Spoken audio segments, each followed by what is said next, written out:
Panoli GIDC ખાતે notified area ઓથોરિટીની કચેરીમાં ગુજરાત પ્રદૂષણ નિયંત્રણ બોર્ડના પ્રાદેશિક મેનેજરની અધ્યક્ષતામાં યોજાયેલ લોક દરબારમાં પર્યાવરણીય પ્રદૂષણના ગંભીર મુદ્દાઓનો વિસ્ફોટ થયો હતો. ઉમરવાડા, સંજાલી, ખરોડ, આલુંજ અને પાનોલી સહિતના આસપાસના ગામોના મોટી સંખ્યામાં ગ્રામજનોએ આ કાર્યક્રમમાં હાજરી આપી હતી. લોક દરબારમાં સૌથી ગંભીર મુદ્દો ઉમરવાડા ગામની પ્રાચીન વનખાડી અંગે ઉઠાવવામાં આવ્યો હતો. ગ્રામજનોએ જણાવ્યું હતું કે અગાઉ પીવા અને ખેતી માટે ઉપયોગમાં લેવાતું આ પાણી હવે કેમિકલયુક્ત ગંદા પાણીમાં ફેરવાઈ ચૂક્યું છે. વનખાડીની દૂષિત પાણીના કારણે જમીન કાળી પડતી હોવાની તેમજ નવા બોરમાંથી પણ પ્રદૂષિત પાણી નીકળવાના ગંભીર આક્ષેપો કરવામાં આવ્યા હતા. આ દૂષિત પાણીના કારણે ગામમાં ચામડીના રોગો, એલર્જી અને અન્ય આરોગ્ય સમસ્યાઓમાં ચિંતાજનક વધારો થયો હોવાની રજૂઆત પણ ગ્રામજનોએ કરી હતી.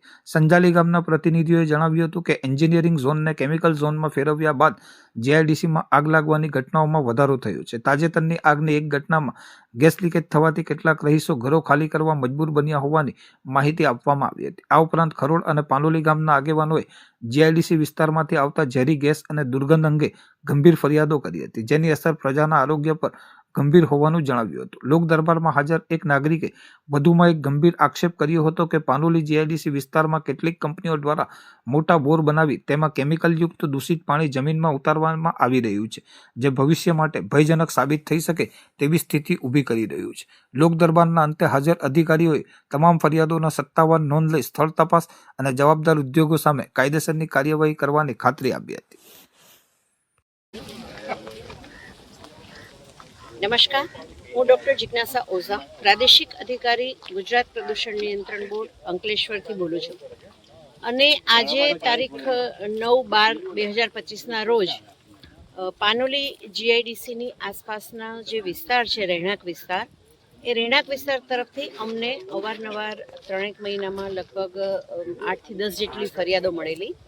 અને એ ફરિયાદોનું તો અમે તપાસ કરી અને નિરાકરણ લાવવાનો પ્રયત્ન કર્યો જ છે, પરંતુ ગ્રામજનોને વધારે પડતી તકલીફ ન પડે અને ભવિષ્યમાં એમને સ્વાસ્થ્યની સાથે કોઈ એવા ભયાનક ચેડા ન થાય એ અનુસંધાને આજે અમે જીઆઈડીસી જે પાનોલી છે એનું એસોસિએશનના હોદ્દેદારો, જીઆઈડીસીના ચીફ ઓફિસરશ્રી, ગુજરાત પ્રદૂષણ નિયંત્રણ બોર્ડ અને ગ્રામજનો આજુબાજુના જે છે એના સરપંચશ્રીઓ અને ગ્રામજનો સાથે એક સંવાદ સાધવાની અમે કોશિશ કરી, જે અંતર્ગત આજે અમે પહેલાં તો મૌખિક રીતે પ્રશ્નોની ચર્ચા કરી અને ત્યારબાદ જીપીસીબી અને જીઆઈડીસીને એવું લાગ્યું કે ભાઈ ફિલ્ડ વિઝિટ પણ જરૂરી છે, તો એના રેફરન્સમાં અમે ગ્રામજનો સાથે જ્યાં જ્યાં એ લોકોને તકલીફ હતી કે ભાઈ અહીંયા પાણી આવવાની સંભાવના છે કે શક્યતાઓ છે કે લાઈવ ડિસ્ચાર્જ છે, એ દરેક જગ્યાની અમે તપાસ કરી છે.